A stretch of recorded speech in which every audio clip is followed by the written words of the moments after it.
নমস্কার বন্ধুরা, আমি ঝুমা। আমার চ্যানেলে সবাইকে স্বাগত। আজকের আরও একটা দারুণ রেসিপি নিয়ে এসেছি বন্ধুরা আপনাদের সামনে। রেসিপিটি হলো লাল শাক ভাজা।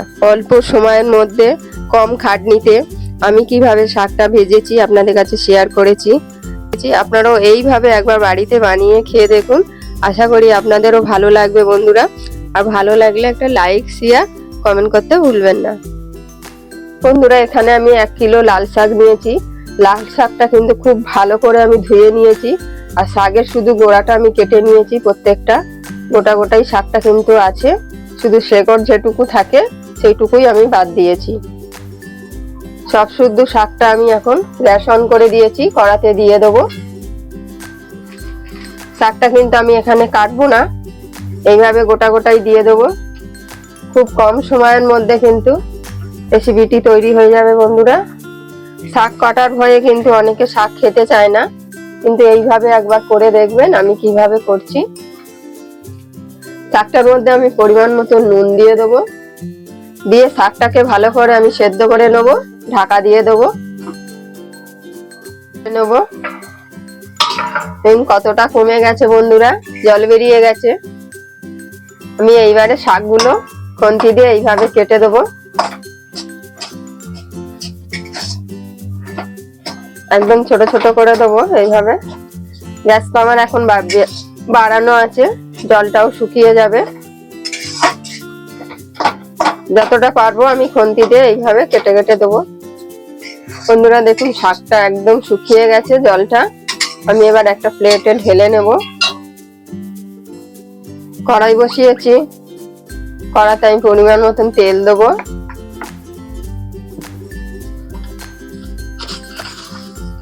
1 চামচ কালো জিরে দেবো, একটা শুকনো লঙ্কা দেবো।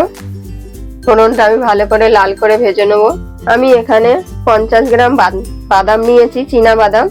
বাদামগুলোকে আমি টুকরো টুকরো করে নিয়েছি, মানে থেতো করে নিয়েছি। আপনারা চাইলে বাদামটা গোটাও দিতে পারেন।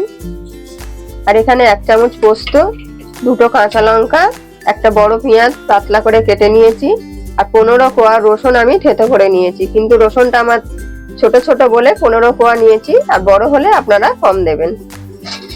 ফোড়নটা আমার হয়ে গেছে, দেখুন লাল হয়ে গেছে, সুন্দর একটা গন্ধ বেরিয়েছে। আমি রসুনটা দিয়ে দেবো। রসুনটা দিয়ে আমি হালকা করে লাল করে নেব।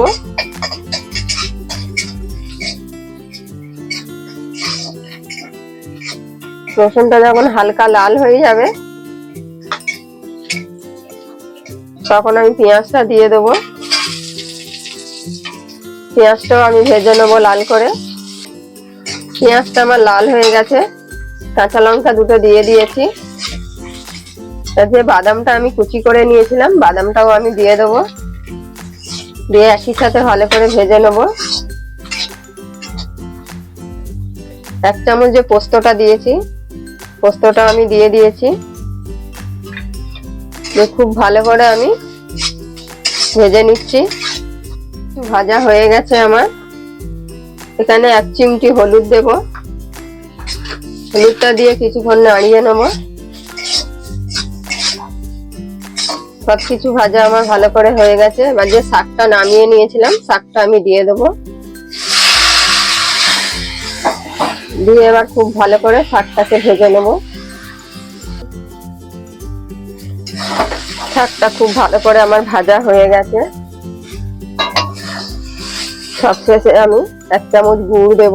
আপনারা চাইলে এখানে চিনি দিতে পারেন। গুড়টা দেওয়ার পরে কিন্তু খুব ভালো করে আমি মিক্স করে দেবো। গুড়টা দেওয়ার পরে আমি ভালো করে মিক্স করে দিয়েছি। আমার শাক ভাজা কিন্তু একদম রেডি। গ্যাস এখন আমি বন্ধ করে দেবো। গরম গরম কিন্তু দারুণ লাগবে বন্ধুরা। আমার এই লাল শাক ভাজা রেসিপিটি কেমন হয়েছে অবশ্যই কমেন্টে জানাবেন। আর আপনারা এইভাবে বাড়িতে বানিয়ে খেয়ে দেখুন। আশা করি আপনাদেরও ভালো লাগবে। আর ভালো লাগলে বন্ধুরা একটা লাইক, শেয়ার, কমেন্ট করতে ভুলবেন না।